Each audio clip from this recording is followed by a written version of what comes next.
Vivre à la suédoise, c'est tenter de ne pas devenir esclave de son travail.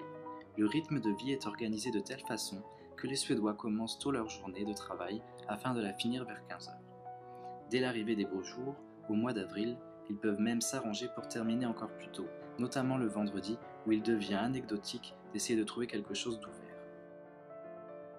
Aujourd'hui, Stockholm, capitale verte, s'enorgueillit d'un mode de vie urbain respectueux de l'environnement. La cité lacustre d'Hammarby, dans le sud-est de la capitale, qui arrive au terme de sa réalisation en 2010, illustre cette volonté. Construite sur une friche industrielle, cette zone qui fournit 100 000 logements pour 250 000 habitants est capable de recycler ses propres déchets et à renouer avec un certain classicisme des matières, bois, verre, métaux, qui font la renommée de l'architecture suédoise. Vivre à la suédoise, de nombreux étrangers l'ont constaté, c'est donc avoir une approche plus apaisée de la vie. Le suédois est tout autant ancré dans la modernité que dans les traditions. Les hiérarchies existent, mais elles sont souvent très horizontales. Le tutoiement obligatoire et de rigueur a aidé depuis des décennies à faire tomber bon nombre de barrières sociales. La Suède, pays largement sécularisé, est toutefois encore très imprégnée de morale luthérienne, ce qui implique un sens aigu de la responsabilité. Les Suédois ne sont pas des saints, mais force est de constater qu'ils sont globalement respectueux des lois, de leur environnement, de leurs enfants, voire des gens en général. Ce qui peut facilement passer pour de la réserve ou de la timidité.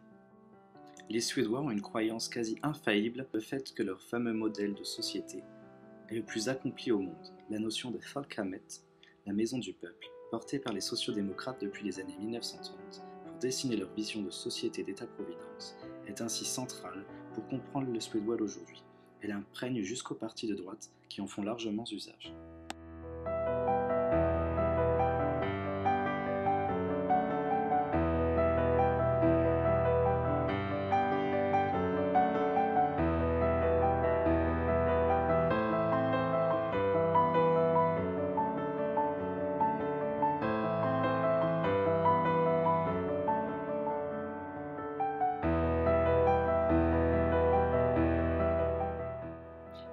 Il gèle 6 mois dans l'année, et il neige environ 100 jours par an.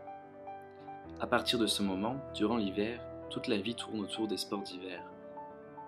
En centre-ville, il s'agit des randonnées en patins à glace, entre les îles, et aussi du ski de fond.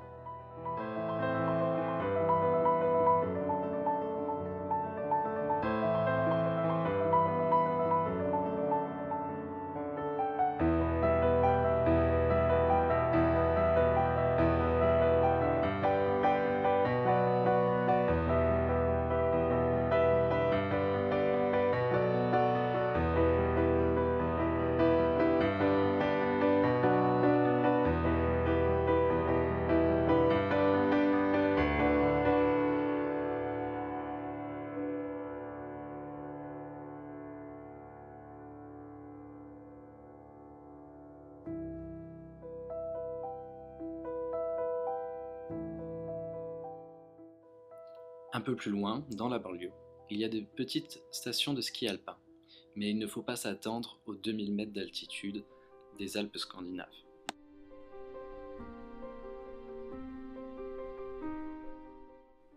Quittons maintenant la partie ouest de la ville et ses nombreux lacs pour s'aventurer du côté de la mer Baltique, à l'est, là où se termine Stockholm.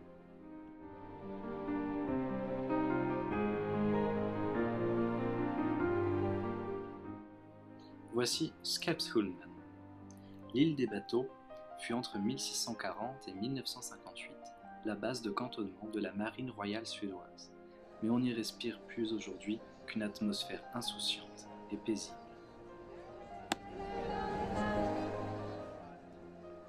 L'édifice en forme de dôme est l'église de Skeppsholmen, au nord de laquelle se trouve le musée des Antiquités orientales.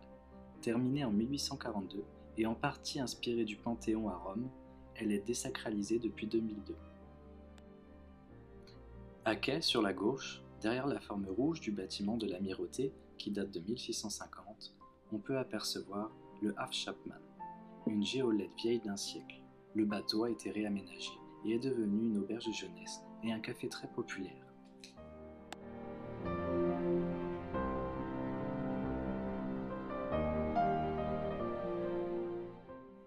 Un petit pont part du sud-est de Skeppsholmen vers cette petite île plus isolée encore de Castellholm. Très isolée, bien qu'au cœur de la capitale, où il n'y a que quelques logements et entrepôts, la citadelle, abandonnée par la marine en 1990, a été élevée en 1848 à l'emplacement d'une forteresse intérieure qui avait été détruite par une explosion. Le drapeau de la marine serait hissé depuis 1665 et la légende dit qu'aussi longtemps qu'il flottera, la Suède sera gouvernée et en paix. Un soldat vient tous les matins en vélo pour le hisser.